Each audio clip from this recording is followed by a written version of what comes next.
Upgrades.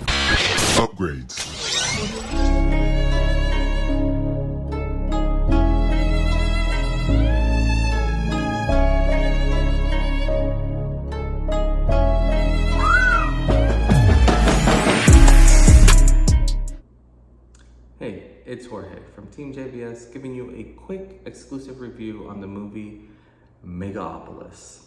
And this movie was directed by Francis Ford Coppola, who really doesn't need any type of introduction. The synopsis of this movie is very neat and unique. It's basically set in a modern time, but it is more of a, like if Rome was set in a modern time, in a modern utopia. You know, it's very futuristic.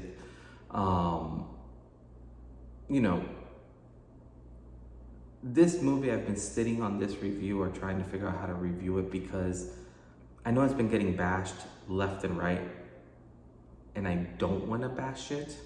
I will, but I'm not going to just yet. I think what I want to focus on are the things that this movie did right. For me, I think Adam Driver, you know, as Caesar for the main cast, I think he did all right. I think it was believable. I loved kind of like his visionary and his no nonsense approach. You know, when he was walking around, you kind of felt him, you know, just what he was trying to accomplish. And with this movie, I mean, it has an all-star cast. Like, it's almost like the who's who is on here. The thing that this kind of falls short on is you almost have too many well-known actors that you start kind of losing focus on some of them.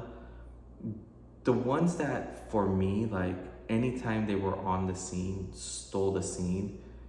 Shia LaBeouf, I mean, every single scene that dude was in, he was stealing the spotlight. It didn't matter if he was in it for a millisecond or not. If you knew that he was in the audience or in the crowd, you were always trying to scope him out and trying to find where he was at. The other person was Aubrey Plaza. I think she is coming into her own and becoming this new star, you know. I think seeing her, you know, for such a long time in Parks and Recs and other movies that she's done, it's so nice to just start seeing her really coming out, and this movie felt so grand, and the way that she was in it and all that, I truly appreciated every bit of her character as well as Shia. I think for me personally, I think both of them kind of stole the show more than anyone else. I did find it so cool hearing Lawrence Fishburne not only being in the movie, but also in a weird quasi way narrating it as well, which I thought was really cool, the way that he was able to do that, and the way that they were able to transcribe that, because his voice is just one of those, it's just such a buttery voice. Like, it's hard to explain, but it's a perfect narrator's voice. In terms of, you know, how this movie kind of goes into it and the whole story behind it, it's very long.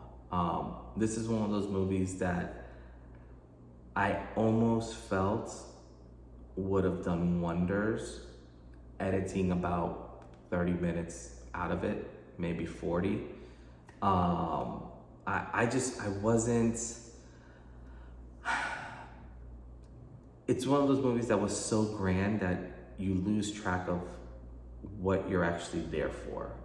There were so many storylines that were trying to get tied in, and they just kind of never really synced properly. This is one of those that, you know, although I believe, you know, Francis was working on this movie for decades, I think they were talking about like 2 decades or so, you could tell that there was a lot of information here. This is one of those movies that in a weird way, I think may have been better, oddly, as like a trilogy, possibly, where you have multiple of these movies kind of going through and almost focusing on a single or one or two characters, and then almost joining them up in like a grand finale where you kind of see all these storylines kind of driving through.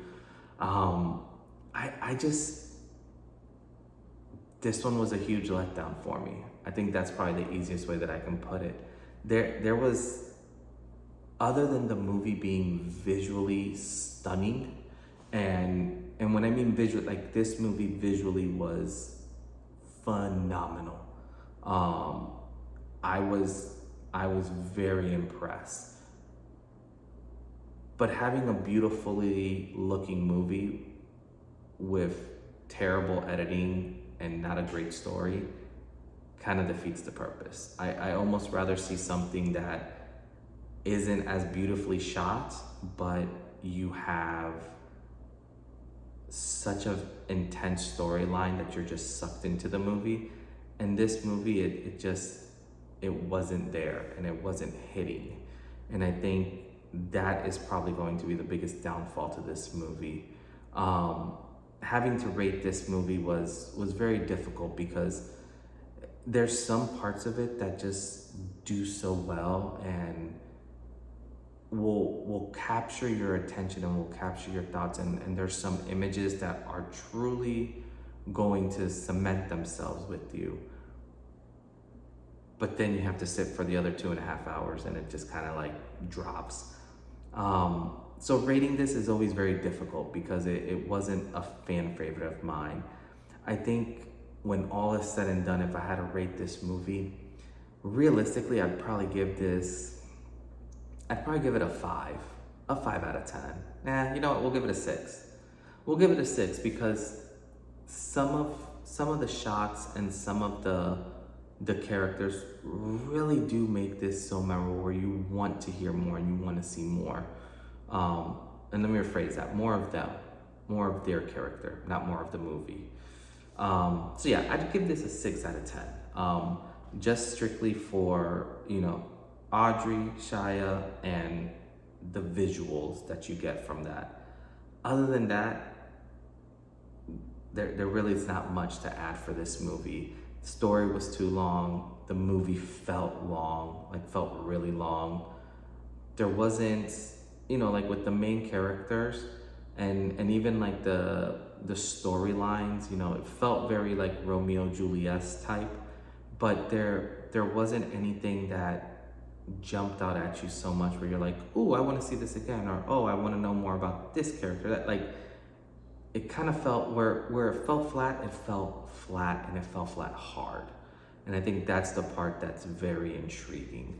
Because when you think you're sitting with this story for so long, you would have been building out these characters a little bit more and refining them a little bit more, and it really wasn't there. So in terms of, what you should do with this one, I wouldn't go see it in the theater. I mean, I would see it in the theaters in IMAX just because it's so grand and it was really neat. But in terms of, if you have a projector at your house, watch it at your house when this comes out on TV, because it is a long movie. And I may appreciate this movie more later on when I can watch it in the comforts of my house and I can pause some of it and walk away from it and come back to it. But in terms of just sitting through it in the theater, it just felt long. And it's not like the good long, but just like it felt long. Like if I have to check my watch multiple times just to kind of see where we're at, it was long. So overall, 6 out of 10, visually beautiful, everything else, meh, so let me know what you guys thought. But as always, this is Jorge with TeamJVS, and we'll see you next time. Peace.